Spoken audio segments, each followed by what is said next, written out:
if we do take up the challenge of showcasing leadership that's based on action, on things that matter, and a purpose towards delivering a common good, it's my great, great privilege to invite the former Prime Minister of Moldova, Natalia Gavrilița, to stage, as she embodies these elements very well. Before I showcase you her biography, I would just like to salute the fact that Moldova not only embodies this amazing leadership, women leadership at various levels, but also showcases the way to rebuild trust and confidence and a sense of control over the actions that we do. Brave Moldova, brave Natalia Gavrilița, thank you so much for joining us today in this conversation. We are very much looking forward to the empirical examples of all the wonderful values that we referred to in our introductory remarks. So now we're getting to the reality of it. Let's show them how it's done. Natalia Gavrilița is a member of the Supervisory Board of the National Bank of Moldova, a member of the ECFR board. She, of course, as I mentioned before, served as the 15th Prime Minister of Moldova. And the important thing about Natalia's mandate and her political and governmental leadership that I want you all to hear more about is that it was really purpose-driven towards delivering economic prosperity in times of war. So this, I think, for all of us is hard to remember, that we can still work towards building and rebuilding if we're looking at Ukraine, even though we're facing a survival strategy. And my last point on this, because we were talking about trust, I think trust is not just something we give away, it's something that we also earn. And for the citizens of Moldova to have trust in each other and in their future, they needed to see that reforms deliver, that their life is getting better, that they achieve greater opportunities and a sense of prosperity. So let's kick it off. Natalia, I think my first question to you would be, how did you do it? And what do you see in Moldova as the key factor that drove Moldovans' commitment to the European accession last year, as showed in the EU referendum? What gave them trust and confidence to push through in this path towards the European future? Thank you, and I have a challenging task of yet finding a subject where I'm not aligned with Clara. And thank you for this kind introduction. It's great to be here. First, I want to say that when I travel and speak to various people, what I notice that in Moldova, we have a different level of awareness of the threats we are subject to, and we have a sense of urgency that is driving us and motivating us and helping us overcome precisely the sense of helplessness or learned helplessness that you talked about. It's not that we don't have it or that, people don't feel anxiety. As you mentioned, we came with a big promise of economic growth, and then we were subject to multiple crises and stagflation, and growth is slow to recover, and economic governance reforms await investors, which is difficult to do when you are so close to a military, to the war in Ukraine. But I think that precisely now we appreciate even more than before the promise of the European Union, which seems to sometimes be forgotten, especially in Western Europe. So, let's remember that it is the EU that brought peace on the European continent after, hundreds and thousands of years of war, that it was the European Union that gave us extraordinary things like, the freedom of movement or, the single market or Erasmus or, these programs that sometimes are not known to sort of the ordinary people. So I think we sort of see it as our road to stability, institutions, prosperity, and ultimately having trust and friends who you can turn to in your hour of need. And probably a confidence in a better future. I think that's kind of what many, I remember as an Erasmus student myself, how far behind this idea of being part of the European Union seemed when we were on the other side of the wall, of the European border. And I feel now that we're traveling to Moldova with our colleagues from Moldova, I feel that the delimitation is increasingly porous.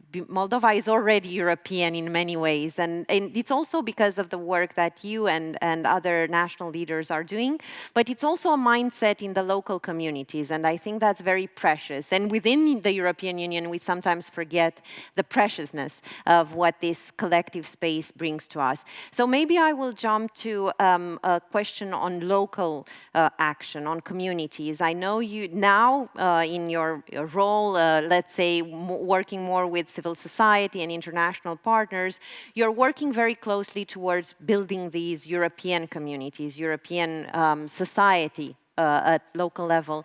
How do you think that can be achieved? And again, I think these are learnings that we can bring home to many of our regions that feel left behind and betrayed sometimes by the promises that we all delivered to them and failed to enable. Let me start by saying that I think we all needed very good news, and we were all very happy with the results of the parliamentary elections because they meant so many things. You know, they meant that you know, the choice of the people was very clear. The referendum was legitimized yet again. The EU referendum last year. It also meant that you can resist Russian hybrid operations, and you know, there are solutions and ideas, and what is required is sort of determination and brave leadership. And so, you know, I think that this is an extraordinary background to work on. But as you say, you know, this is a constant fight.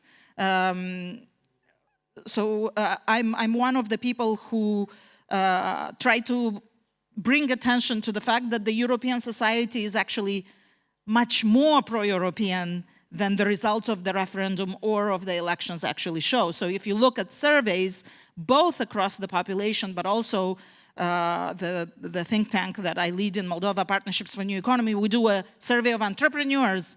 I mean, the pro-European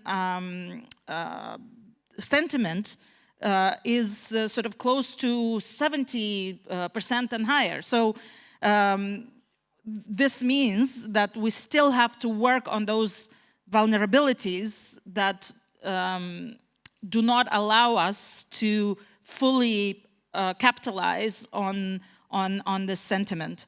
And part of this is actually working on the local level, bringing the understanding of European integration and the benefits to the people. But we have to remember that European integration is not just a sort of technical legislative adjustment process. It's actually a commitment that we make to the people about the type of political and socioeconomic development that they can expect. And it's very important in the next period to understand who are those groups that will not see benefits immediately, or even sectors that might, in the short term, be losers economically, and work with them to both for them to understand sort of the bigger picture, but also to introduce compensatory measures or to introduce policies that can help them to mitigate the losses. That will be, I think, very, very important in the next period. So we need to make sure that information seeps to sort of every strata of the society, and that we understand very well the impact that the technical process has on their everyday lives, and come up with those policies that help us develop in a way that will reduce, for example, dependencies, that will ensure that there is a smooth transition, especially considering that we have such an ambitious timeline for European integration? Of course, everything is more challenging when at fast pace, but I think the determination of the political elite and also the experience on the ground, as you mentioned, entrepreneurs, they're a driving force. They have taken ownership of the European orientation of their country because they benefit directly. They understand how they benefit directly. So that understanding, that shared understanding is very important. But maybe moving in a broader perspective, in a transatlantic perspective, Moldova has huge investment gaps, like we all do across the region. And of course, in the case of Moldova, that translates into imminent security crisis. I'm thinking of the energy crisis in Transnistria last winter. So how do you think international partners can support Moldova moving forward, and what are the key priorities in terms of economic security that international community, US, European allies can deliver to the brave Moldova? So you are right. We are still subject to a very uncertain environment and both structural and context vulnerabilities. So, just this morning, we woke up to the news of the sanctions imposed by the United States on oil companies, including Lukoil. And there are some dependencies that Moldova has,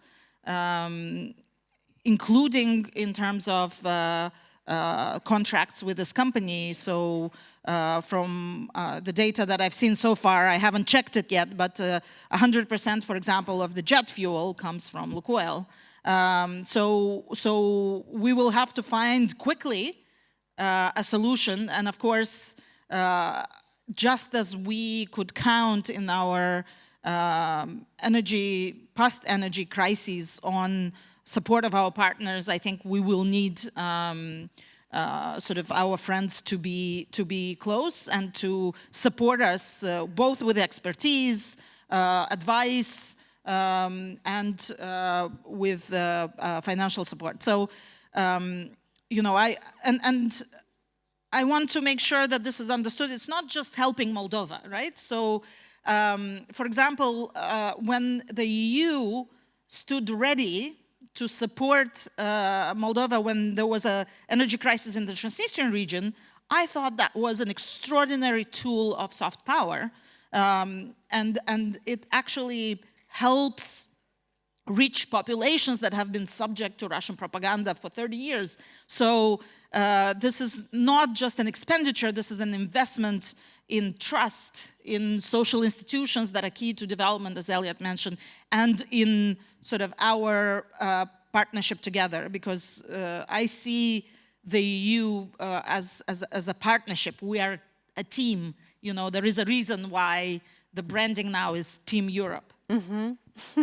That's wonderful, and of course a team doesn't work without trust and cooperation and a certain degree of synchronization. And I think that's where we need to have this type of track 2, track 3 diplomatic at the end of the day settings, because they chart the course of our countries in a synchronized format.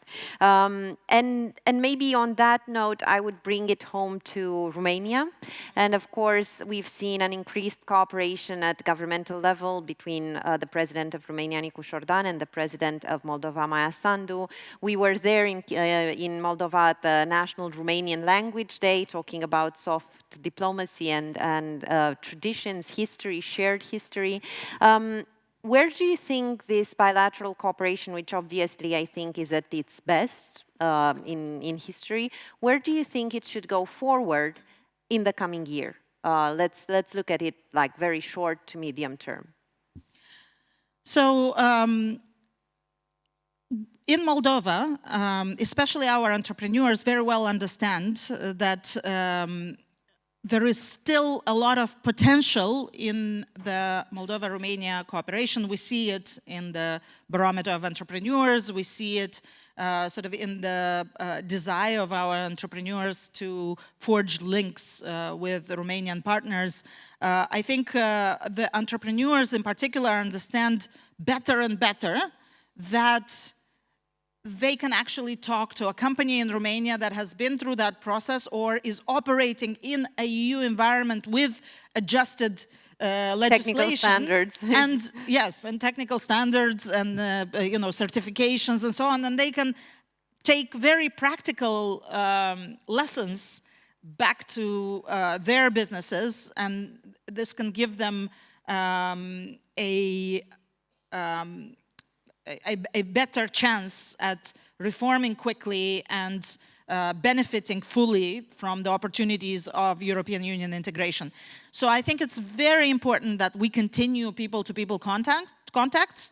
I think in many countries, sort of at the political level, you have a sense of urgency, you have a sense of sort of what is going on, uncertainty, geopolitical fractures, the importance of building resilience and so on. Sometimes I don't see that translating immediately into the private sector. So I think it's very important that we continue to encourage these exchanges in the private sector, in the local authorities. This is being done, but I think it can be scaled, yes.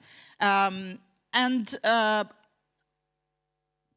in response to your previous question as well, I've talked a lot to partners when I was Prime Minister, and I still continue talking about it, how important is to redefine how governments and private sector work together in order to share the same understanding of the risks, but also in order to design new tools for risk sharing.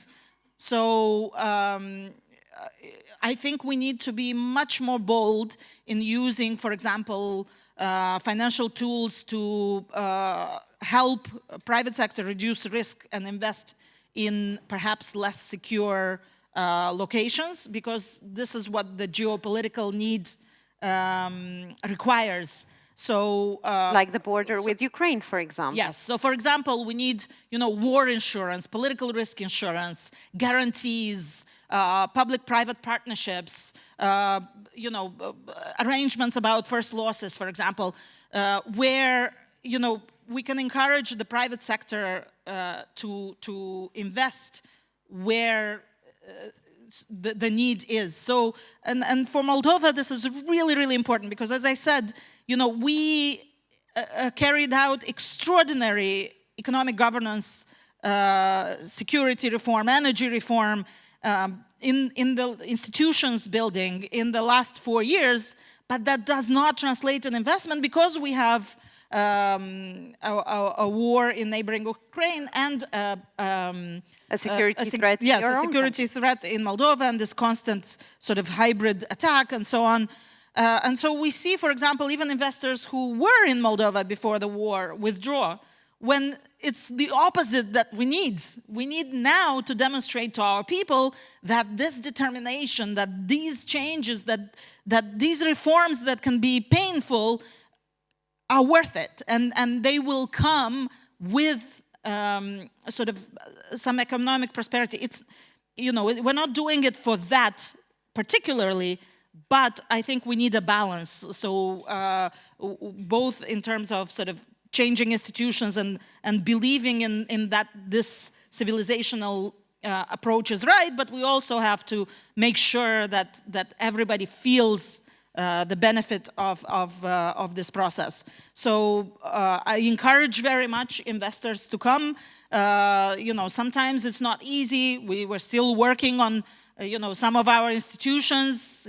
Customs comes to mind, but so do other countries in the EU, and I think that we can overcome these, and this is particularly important because Moldova needs to build platforms and industries now to prepare for reconstruction of Ukraine. And this is both important for our macroeconomic stability and financial stability, but also for so our economy and our sort of cohesion and support to the EU moving forward. So what I hear from you is that trust is a two-way street. If Moldovan citizens have trust in their European future and European partners, it's also the transatlantic partners that need to come back to them with confidence that the country will prevail and will stand strong alongside neighboring Ukraine, alongside Romania and the rest of the European family. And I think this two-way street is the foundation of a new partnership for the Moldovan economy. Maybe on that note, on that positive note, we can thank you, Natalia, very, very much for your thoughts and recommendations for our relationship to move forward, not just the two of us, but the Romania, Moldova, transatlantic community integrating Moldova in the fold. And we hold our hearts and minds close to your fight and our region's stability and European future. Thank you so much.